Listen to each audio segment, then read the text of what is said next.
ಜೊತೆ ಮೀಟಿಂಗ್ ಇದೆ ಸರ್, ಏನೆಲ್ಲ ಪ್ರಸ್ತಾಪ?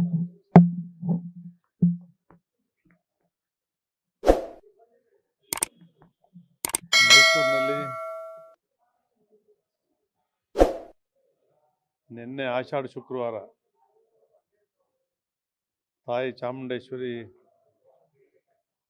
ದರ್ಶನ ಆಶೀರ್ವಾದ ಪಡಿತಕ್ಕಂಥದ್ದು ಯಶಸ್ವಿ ಪ್ರಾರಂಭ ಆಗಿದೆ. ಲಕ್ಷಾಂತರ ಜನ ಭಕ್ತಾದಿಗಳು ಬರ್ತಾ ಇದ್ದಾರೆ. ನಾಡಹಬ್ಬ ಮೈಸೂರು ದಸರಾ ವಿಶ್ವವಿಖ್ಯಾತ ದಸರಾ ಮೈಸೂರಿನ ಮಹಾರಾಜರು ಆ ಒಂದು ದಸರಾ ಉತ್ಸವವನ್ನು ಬಹಳ ವರ್ಷಗಳಿಂದ ಕೂಡ ಆಚರಣೆ ಮಾಡ್ಕೊಂಡು ಬಂದಿದ್ದಾರೆ. ಇಂದು ಕರ್ನಾಟಕ ಅದನ್ನೇ ನಮ್ಮ ರಾಜ್ಯ ಸರ್ಕಾರ ಮುಂದುವರಿಸ್ತಾ ಇದೆ. ಈ ವರ್ಷ ಮಳೆ ಬೆಳೆ ಸಮೃದ್ಧಿ ಆಗ್ತಾ ಇದೆ. KRS ಕಬಿನಿ ಎಲ್ಲ ಡ್ಯಾಮ್ಗಳು ಕೂಡ ತುಂಬಿದಾವೆ. ರೈತರಿಗೆ ಒಂದು ವರ್ಷ ತಂದಿದೆ. ಬಹಳಷ್ಟು ಬಾರಿ ಬರಗಾಲ ಬಂದು ದಸರಾ ನಿಲ್ಲಿಸ್ತಕ್ಕಂಥ ಉದಾಹರಣೆಗಳು ಕೂಡ ಇದ್ದಾವೆ. ಆದರೆ ಈ ವರ್ಷ ಆಕರ್ಷಣೀಯವಾಗಿ ಜಗತ್ತಿನಾದ್ಯಂತ ಈ ವಿಶ್ವವಿಖ್ಯಾತ ಮೈಸೂರು ದಸರಾ ಕಾರ್ಯಕ್ರಮವನ್ನು ವ್ಯವಸ್ಥಿತವಾಗಿ ನಡೆಸ್ತಕ್ಕಂಥ ಒಂದು ಸದುದ್ದೇಶದಿಂದ ಇವತ್ತು ಪೂರ್ವಭಾವಿ ಸಭೆಯನ್ನು ಮುಖ್ಯಮಂತ್ರಿಗಳು ಮುಂಚಿತವಾಗಿಯೇ ಕರೆದಿದ್ದಾರೆ.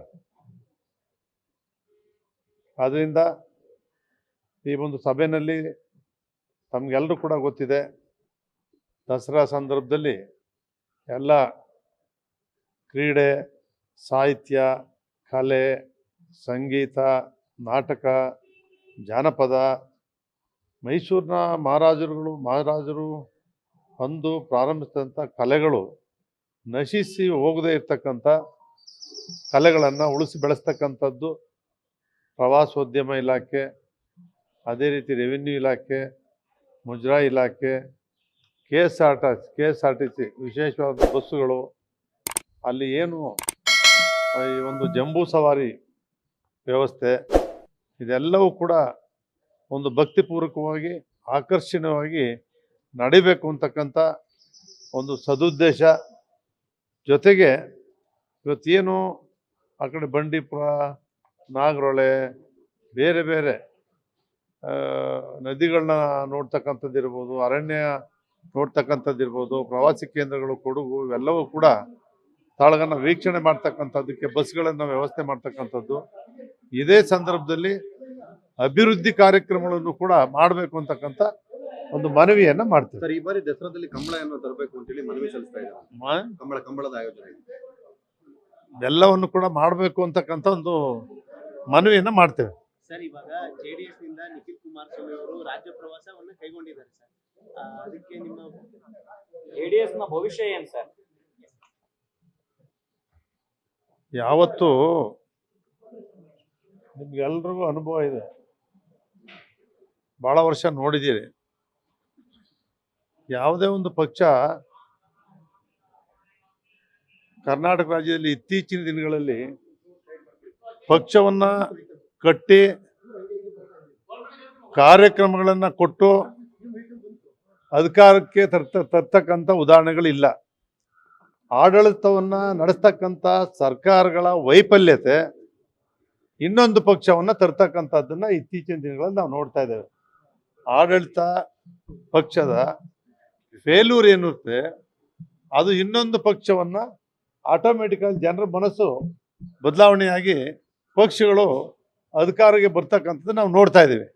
ಅದರಿಂದ ಹಿಂದೆ ಪಕ್ಷ ಕಟ್ತಾ ಇದ್ದಂಥ ಪದ್ಧತಿ ಯಾವ ಪಕ್ಷವೂ ಕೂಡ ಇಲ್ಲ. ಈಗ ಕಟ್ಟಿ ಸ್ವಂತವಾಗಿ ಅಧಿಕಾರಕ್ಕೆ ತರ್ತೇವೆ ಅಂತಕ್ಕಂಥ ಒಂದು ಸಂಘಟನಾ ಶಕ್ತಿ ಆಗಲಿ, ಹಿಂದೆ ಪಕ್ಷದ ಬಗ್ಗೆ ನಿಷ್ಠೆ, ಪ್ರಾಮಾಣಿಕತೆ, ಪಕ್ಷ ಬೆಳೆಸಬೇಕು, ತ್ಯಾಗ ಮಾಡಬೇಕು ಅಂತಕ್ಕಂಥ ಒಂದು ಪರಿಸ್ಥಿತಿ ಇವತ್ತು ನಮ್ಮ ನಾಯಕರುಗಳಲ್ಲಿ ಇಲ್ಲ. ಸರ್ ಅದನ್ನ ಸಮನ್ವಯ ಸಮಿತಿ ಅಂತಾರೆ ಸರ್, ಅವಶ್ಯಕತೆ ಇದೆಯಾ? ಯಾವತ್ತೂ ಕೂಡ ಇವರು ಹೊಂದಾಣಿಕೆ ಮಾಡ್ಕೊಂಡಿದ್ದಾರೆ BJP ಮತ್ತು JDS. ಸಮನ್ವಯ ಸಮಿತಿ ಇದ್ದರೆ ಒಳ್ಳೇದಲ್ವ, ಯಾವಾಗಲೂ ಕೂಡ ಅವ್ರು ಚರ್ಚೆ ಮಾಡ್ತಕ್ಕಂಥ. ಆದರೆ ಇತ್ತೀಚಿನ ದಿನಗಳಲ್ಲಿ ಅವರೇ ಬೇರೆ ಮಾಡ್ತಿದ್ದಾರೆ, ಇವರೇ ಬೇರೆ ಮಾಡ್ತಿದ್ದಾರೆ, ಅದರಿಂದ ಜನರು ಬಯಸ್ತಾರೆ. Thank you. ಪೊಲೀಸರು ತಣ್ಣಗಾಗಿದೆ ಸರ್. ಅವರು ಎಲ್ಲ ತಣ್ಣಗಾಗಿದೆಯಾ ಸರ್ ನಿಮ್ದು? ನಾನು ನಿಮ್ಗೆ ಆಗಲೇ ಹೇಳಿದ್ದೀನಿ, ನಾನು ಇಂಥ ಒಂದು ಪರಿಸ್ಥಿತಿಯಲ್ಲಿ ಚಾಮುಂಡೇಶ್ವರಿ ವಿಧಾನಸಭಾ ಕ್ಷೇತ್ರ ಬಹಳ ದೊಡ್ಡದು. ಮಧ್ಯದಲ್ಲಿ ಕೃಷ್ಣರಾಜ, ಚಾಮರಾಜ, ನರಸಿಂಹರಾಜ ಇದೆ. ಅದು ಸುತ್ತ 40 ಕಿಲೋಮೀಟರ್ ವಿಸ್ತಾರ ಉಳ್ಳಂಥ ಚಾಮುಂಡೇಶ್ವರಿ ಕ್ಷೇತ್ರ, 4 ಪಟ್ಟಣ ಪಂಚಾಯಿತಿ, 1 ನಗರಸಭೆ, 5 ನಗರ ಪಾಲಿಕೆ, 18 ಗ್ರಾಮ ಪಂಚಾಯಿತಿ ಇರ್ತಕ್ಕಂಥ ದೊಡ್ಡ ಕ್ಷೇತ್ರ. ಆ ಕ್ಷೇತ್ರದ ಹಗಲಿರುಳು ಕೂಡ ದುಡಿದ್ರೆ ಸಾಲದು. ಅದರಿಂದ ಜನರ ಸಮಸ್ಯೆಗಳೇ ಜಾಸ್ತಿ. ಆ ಕಡೆ ಗಮನ ಹರಿಸ್ತಾ ಇದ್ದೀನಿ, ಈ ಕಡೆ ಗಮನ ಬಿಟ್ಟಿದ್ದೀನಿ. ಲೇಟೆಸ್ಟ್ ಹಾಗೂ ಇಂಟ್ರೆಸ್ಟಿಂಗ್ ಸುದ್ದಿಗಳಿಗಾಗಿ ಬಾಸ್ ಟಿವಿ ಕನ್ನಡ ಚಾನೆಲ್ನ ಸಬ್ಸ್ಕ್ರೈಬ್ ಮಾಡಿ. ಹಾಗೆಯೇ ಬೆಲ್ ಐಕಾನ್ ಪ್ರೆಸ್ ಮಾಡಿ. ಇದರ ಜೊತೆಗೆ ಫೇಸ್ಬುಕ್, ಇನ್ಸ್ಟಾಗ್ರಾಮ್, ಎಕ್ಸ್ನಲ್ಲೂ ಮಿಸ್ ಮಾಡದೆ ಫಾಲೋ ಮಾಡಿ.